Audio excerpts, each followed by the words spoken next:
Si Pastor at ang Duterte senatorial candidate hindi mahirap ikampanya.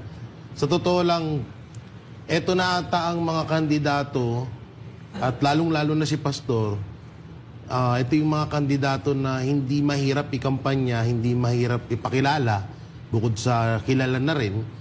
Kasi yung tipong, alam niyo, yung nagawa at maaari pang gawin, siya na yung talaga yung may tuturing mo sa kandidato na talagang hindi ka mauutal, ang hirap kasi kapag yung kinakampanya mo yung tao na wala namang nagawa at alam mo rin na walang gagawin.